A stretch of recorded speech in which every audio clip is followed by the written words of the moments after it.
Can a baby choose its own path? A deeper story of consciousness, creation, and purpose. Let me share something with you, a conversation that left a deep imprint on my heart. It wasn't dramatic or loud. In fact, it was soft-spoken, almost easy to miss. But in that quiet, it held one of the most powerful truths I've ever encountered. It began when a friend of mine, Daniel, asked a question during one of our late-night talks. You know the kind, the ones that happen when the world gets quiet, and you finally have space to ask what you've always wondered. He said, but can a baby, a newborn with no language, no concept of illness or health, can that baby actually attract disease? I mean, how would that even be possible? At first glance, it's a fair and deeply human question. How could someone so new, so small, be responsible for their own experience? Doesn't that responsibility only come later when you're grown enough to choose? But then Mira, a mutual friend, someone who spent her life studying the layers of consciousness and the nature of creation, responded with something I'll never forget. She said, Daniel, first and foremost, it's important to understand this. No one else creates your life for you. Not your parents, not your circumstances, not even the world. You, and only you, are the creator of your own experience.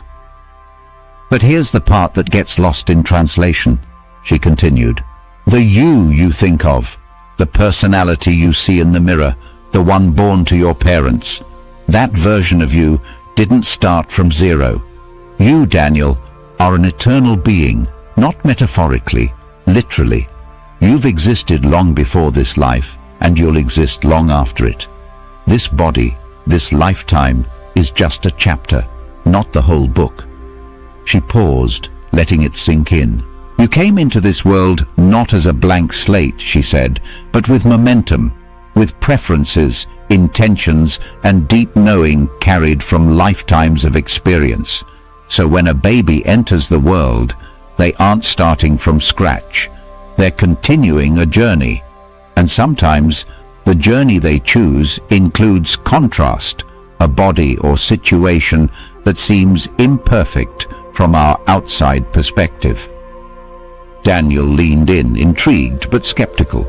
But why would anyone choose to come into the world with illness or disability? Why choose pain? Mira smiled, not with condescension, but with compassion. Let me give you a metaphor, she said. Imagine a world-class mountain climber. Do you think that climber finds joy in walking flat, easy trails all day? No, she finds her joy in the challenge, in the climb, in the parts of the journey that demand everything she has, not because she loves suffering, but because she knows what it draws out of her.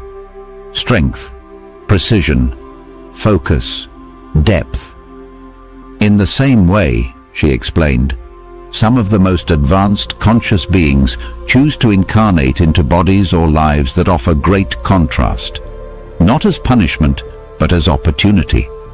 They come not to be victims of circumstance, but as creators, ready to experience life from a new angle, to push evolution forward, to expand what it means to live, to feel, to grow.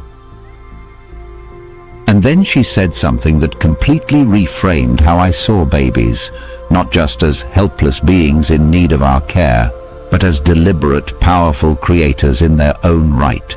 You see, even though a baby can't speak, that doesn't mean they're not aware. And just because they can't express their thoughts with words doesn't mean they're not thinking. In fact, most creation doesn't happen through language.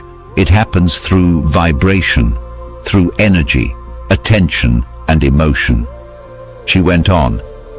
From the moment a baby is conceived, and even before, they are already picking up on the vibrational environment around them. They're attuned, sensitive, responsive. They don't need words to recognize love, safety, or dissonance. Their guidance system, the same one you and I have, is already fully active. Daniel nodded slowly now, starting to see the wider picture. Mira leaned forward and concluded, so no, the baby is not a blank canvas. They are a painter who's been working on their masterpiece for eons. And sometimes, what looks like a flaw in the painting is actually a deliberate brushstroke, part of a larger vision we just can't see yet. "There's no need to feel pity or panic for these young souls," she said. "They didn't come here lost. They came here knowing. They came with tools, with purpose, with clarity. Even when the path looks rough from the outside, to them, it may be exactly the adventure they chose to expand their awareness and the awareness of everyone around them." As Mira's words settled into the quiet of the room, something changed in all of us. It was as if for the first time we really saw the babies around us, not as fragile beings needing to be fixed by the world, but as wise, courageous souls choosing their path with incredible precision. And maybe, just maybe, the same is true for you. Maybe the challenges you're facing aren't punishments. Maybe they're not mistakes.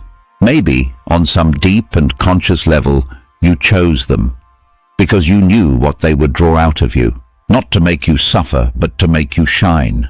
So, the next time you see someone facing something difficult, whether it's a baby born with illness or a friend struggling through life, resist the urge to assume something has gone wrong. What if nothing's gone wrong at all? What if you're witnessing a master creator in motion, engaging in their next great experience? And what if you are one too?